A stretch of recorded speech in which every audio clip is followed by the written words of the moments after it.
If you're a Gen Zer figuring out where to live next, whether you want a booming job market, low taxes, affordable rent, great weather, or the perfect lifestyle for your vibe, today's video breaks down the 5 best states to live in for Gen Z and why. Welcome back to the channel. I'm John, a CPA, and I cover taxes, jobs, affordability, lifestyle, and weather for each state, so you can pick one that fits your goals. Now, spoiler, there's no single best state to live in, but I pick 5 that win in each different ways. I'll also give a candid who this state fits kind of note for each state. So let's go and get into it. First, I want to clarify how I pick the 5 states. I look for states that together offer strong job markets for younger workers in tech, healthcare, hospitality, and the gig economy. Favorable tax setups for paychecks, side hustles, and comparatively reasonable housing or rental markets, and lifestyles that Gen Z prefers. So that means like outdoor access, nightlife, and creative scenes. I balance affordability and opportunity because paying $800 to have fun is not a plan for anyone. And for tax context, I use state-level tax comparisons and housing price snapshots to keep recommendations grounded. Coming in at number 5 is North Carolina. Best for tech and banking careers with lower costs than top-tier coastal cities.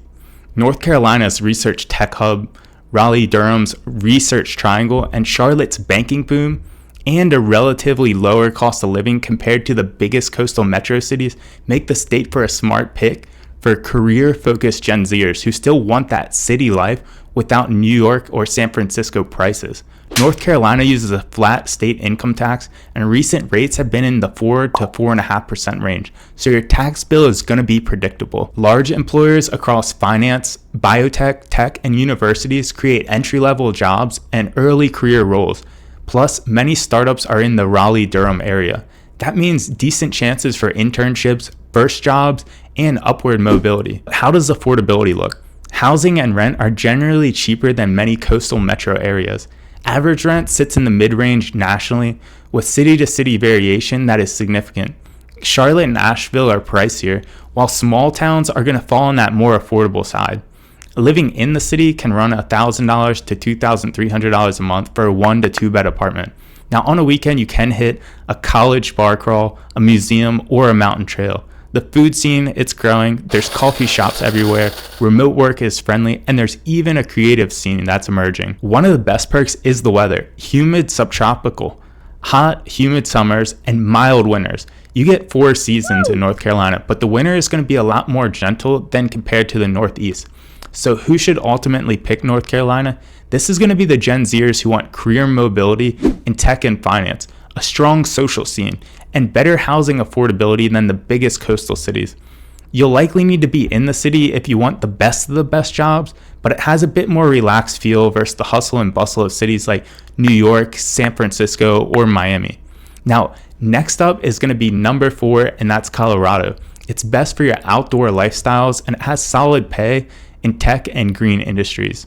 Colorado blends strong job markets in tech, healthcare, outdoors, and it has excellent outdoor access. Hiking, skiing, mountain biking are just to name a few. If your idea of a weekend is a town to trail, then this one is going to be a match.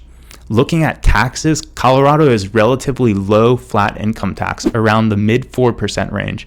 It's been roughly in this band for quite a few recent years, which is straightforward, predictable, and similar to North Carolina. The job scene in Denver, Boulder, and Colorado Springs have diverse hiring. We're talking software, biotech, clean energy, aerospace, and some remote roles.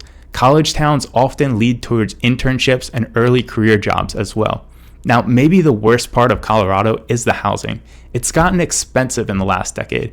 We're talking the metro area home values are significantly above the national average, and rents are higher in Denver and Boulder. If you're renting and willing to commute a bit, you can definitely find better deals outside the central metro area. With a bit of bad, there's plenty of good. Outdoor recreation is the biggest draw. There's also a lively brewery scene, coffee scene, strong fitness culture, and a community focus on sustainability and local businesses. What else do you really get in Colorado? It's the 4 seasons again. Lots of sun, snowy winters, you have the mountains and dry summers. Air quality and altitude take some getting used to though. Now, Colorado is the perfect fit for active Gen Zers who prioritize the outdoor lifestyle and don't mind trading a higher housing price or rental cost to be up in those mountains and live a healthy lifestyle. You kind of get what you pay for the lifestyle, but you really can't trade it with most states. Pick number 3 is Washington State, best for tech jobs and has no state income tax, but you need to expect higher housing costs. Now, Washington State, especially the Seattle metro area, is a major magnet for Gen Zers and job seekers because of those tech and creative opportunities. Plus, the state doesn't have an income tax. That's huge for the take-home pay. Washington, historically, without its personal income tax, its revenue mix relies more on sales, property taxes, and business taxes. This can mean higher sales taxes or higher housing costs in certain neighborhoods. But your paycheck, it's not going to be reduced by the state income tax. It can be great for Gen Zers who are just starting out on their career. Now, if you've enjoyed this video so far, please do me a favor and hit that like button and consider subscribing for more content like this. The big question, aside from affordability, which we're going to tackle after this, is what is the job market like? Now, Seattle and nearby cities are home to large tech, logistics, biotech, and creative employers. For the early career software design, content creation, product and logistic roles, opportunities can be abundant, but right now the job market has hit a lull, especially if you compare it to state competitors. Now, the trade-off with the Washington State is the cost. Housing and home prices around Seattle, as you might know, are well above the national average. If you're remote first or willing to live outside the core metro areas, you can certainly find better affordability, but living in the city can be expensive. Rent in the city tends to be more expensive than the national average. If you haven't caught my video on 13 finance tips for Gen Z, I'll link it down below. But some tips I have when you're just starting out, consider renting with a roommate to cut down on those high rents. Washington's lifestyle though, in my opinion, it's unmatched. Strong coffee, it has that music culture, thriving nightlife, and tons of outdoor access. We're talking, it has the water, the forests, and the mountains. If you love both the urban amenities and rugged nature on the weekends, Washington could be the state for you. The only other option I picked on this list that's kind of similar is Colorado, but if you compare the vibes, they're honestly different. Living west of the Cascades means the weather is going to be mild and famously rainier in the winter. East, it's going to be a bit more drier. Summers, they can be warm and sunny. You get a bit of mix of everything. Now, Gen Zers aiming for tech or creative industries, the ones that prioritize paychecks and proximity to bigger companies should consider Washington. If you can handle those premium urban costs or have a remote or hybrid setup, then at least consider Washington State. The big plus is that no income tax. That brings us to number 2, Texas, best for jobs and no state income tax. It's on the list because Texas has large and diverse job markets. You can go to Austin for the tech boom, Dallas and Fort Worth for corporate growth, and you can't skip over Houston without mentioning energy and healthcare.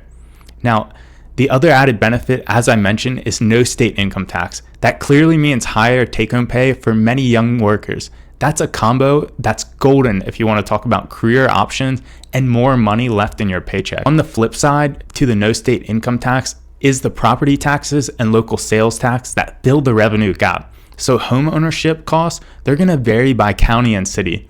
If you're a Gen Zer, it may very well mean buying a house is out of reach at the start of your career.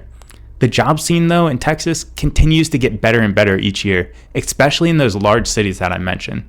Tech, energy, healthcare, and logistics, they all create roles that are in the entry-level to mid-level roles. Now, Austin is a magnet for startups and creative industries. Texas overall tends to be one of the more affordable states on the list, and more so than the coastal tech hub. Average home values and rents vary widely by city.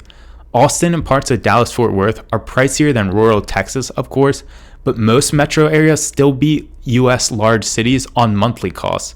For example, statewide home values tend to sit below many coastal states' averages, and rents, they give reasonable options if you have a roommate or first-time apartments. So what lifestyle can you expect?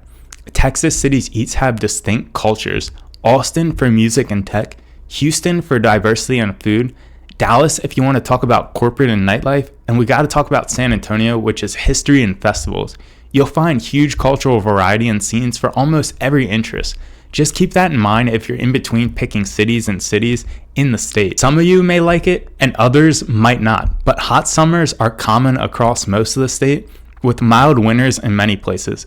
If you like the heat and long summers, Texas delivers. If not, you're going to want to pick higher altitude or coastal spots. Gen Zers who want broad job options across industries, prefer larger city and lower taxes out of paychecks, you might like Texas. Now, the cherry on top is the strong cultural variety without the real estate sticker shock of living on the coast. Right, the last state is Florida. You may have guessed it or not, but it comes with no state income tax, warm weather, and job opportunities. Florida's combination of no state income tax, large hospitality tourism, growing tech and finance, and year-round warm weather make it a standout for many Gen Zers, especially those who prioritize take-home pay, beach lifestyles, or hospitality and gig work. The taxes are seriously attractive, just like Texas and Washington. No personal income tax. This is great for part-time creators, freelancers, or just anyone who wants to keep a bit more out of their paycheck. Sales taxes and insurance premiums, especially coastal insurance premiums, are factors to watch out for. While housing prices are seeing a bit of a retreat, the job market continues to be strong. Hospitality, tourism, and the service sectors like theme parks, restaurants, and hotels, plus the growing finance and tech presences in cities like Miami and Tampa continue to do well. For freelancers, creators, and gig economy workers, there's abundant opportunities, especially seasonally. And healthcare, it remains to be in demand in Florida for the foreseeable future. In terms of affordability, Florida's housing market varies dramatically. Some metro areas are expensive, like Miami and certain coastal islands, while interior and smaller cities are typically more affordable. As a whole, housing markets rose significantly over the last decade, and they're pretty inaccessible, but they're more accessible than the pricier West Coast markets. Rents can still be really high in the tourist-heavy cities. So have you considered living at the beach? I was once told you can work your whole life and retire at the beach, or move to a beach area and work. Beaches, nightlife, and a strong cultural mix, especially in South Florida, give the state an attractive lifestyle. On top of that, you get warm weather year-round. If your perfect weekend is beach, brunch, and a rooftop, Florida checks all of those boxes. You have to be prepared for hot, humid summers and mild winters. Tropical storms and hurricane season is a risk in most of the state. You're going to have to plan accordingly if you want to live in a high-risk zone.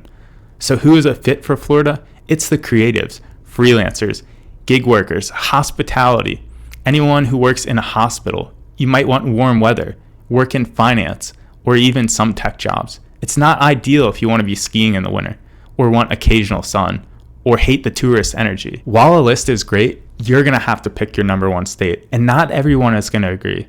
So I put together a quick decision-making checklist. Want the highest take-home pay and don't mind sales or property tax trade-offs? Then consider Texas, Washington, or Florida. Maybe you want the mountains or an outdoor lifestyle, even if the rent is higher. Then consider Colorado. Also, consider roommate math. Splitting rent can massively change your affordability.